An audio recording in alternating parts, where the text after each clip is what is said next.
New developments tonight on anti-illegal immigration laws. A federal judge today blocked key parts of Georgia's new law from taking effect this Friday until a legal challenge can be resolved. This order blocks Georgia police officers from questioning criminal suspects about their immigration status. It also blocks portions of the legislation that would make it a crime to knowingly harbor or transport an illegal immigrant. And a new report in the Houston Chronicle accusing Homeland Security officials of misleading the public and Congress last year over whether the Department of Homeland Security provided so-called backdoor amnesty to illegal immigrants. According to internal memos obtained by the Freedom of Information Act by the Houston Chronicle, immigration and customs enforcement officials ordered all Houston attorneys to dismiss deportation cases that did not meet the agency's so-called top priorities. Meanwhile, a county lawmaker in Virginia threatening to sue the Department of Homeland Security for non-enforcement of illegal immigration laws. Those illegal immigrants who've been turned over to federal authorities specifically. He claims 10% of the nearly 4,000 illegal immigrants handed over were subsequently rearrested in the very same place. Well, joining me now for more on the administration's new push to bring back comprehensive immigration reform, or to watch while the states try to get into enforcement of laws at the state level, is Arizona State Senator Russell Pearce. Senator Pearce authored Arizona's anti-illegal immigration laws.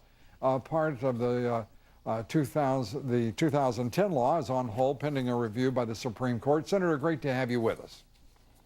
Sir, great to be here, always. Let's start with Georgia. That law being blocked by a district court, at least part of it being enjoined from implementation. Your reaction? Well, again, this is a very liberal activist judge who accused the laws of being racist and inhumane. You know, we embrace immigration. I think everybody I know does. But we have laws in this nation, and nobody can ignore the damage to this great republic for their failure to enforce. I mean, the cost in crime in Arizona, for example, $2.7 billion a year to educate, medicate, and incarcerate. Enough is enough. And in this business, that, you know, and what people need to understand, that Georgia law being enjoined really didn't change anything. It just made it easier to enforce. States have inherent authority to enforce the laws. They've never been preempted. They can enforce federal law. We arrest bank robbers every day on federal law. Right. Nobody protests that. We arrest them on drug charges. On and on. Russell, we've got a limited time. Let me just turn quickly. You just said $2.7 billion in savings over what period of time? That's Arizona. Annually in Arizona. Okay, because Mayor Phil Gordon of Phoenix is saying today that the state has lost $140 million in revenue from canceled conventions and boycotts. What's your reaction? Well, it's just simply not true. First of all, yeah, tourism is up in Arizona. The American people from coast to coast, by 3-to-1, support SB 1070. Let me tell you what's happened since we started enforcing our laws. Just go back to 2007, the employer sanctions law. By the way, that I just won a huge case, 5-3, in the United States Supreme Court. Yeah, huge. Which we've reported. But in Arizona, we've had a reduction in violent crime 3 times out of the national average. We've saved $500 million a year in K-12 declining population. We have a declining prison population for the first time in the history of the state of Arizona. We have a 26-year high in unemployment. Don't you think it's about time that we started putting Americans to work? Not letting those jobs be stolen from Americans? And what about claims then from the business community, Senator, that said that there is a labor shortage right now in Arizona as a result of the legislation? 26-year high in unemployment.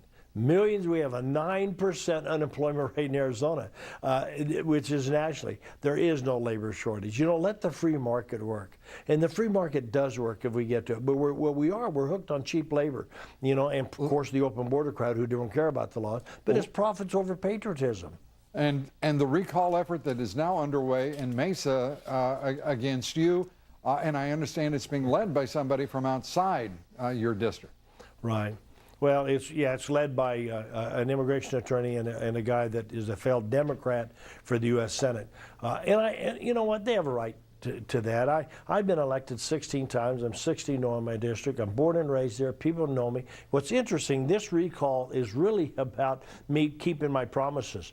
You know, I mean, I'm doing exactly what I promised the people I do, exactly what they elected me to do, and that's what the recall. Yeah, they're against SB 1070. They're against employer sanctions. They're against limited government. Those are all things they list on their website. Real quickly, short answer. What did you win your last election by? I think there were 3 candidates in there, just under 60%, and I think the candidate closest to me was 30-something%. Right, in the election before that, when the same group came after me hard and heavy, I won 70% of the votes in that primary. And Senator, so I appreciate it. I just work wanted a hard. really short answer because I thought that would speak Yes, sir. for some time to come. Senator Russell Pearce, thanks Yes, for being sir. with us. Thank you. God bless you. Thank you, Lou. You too.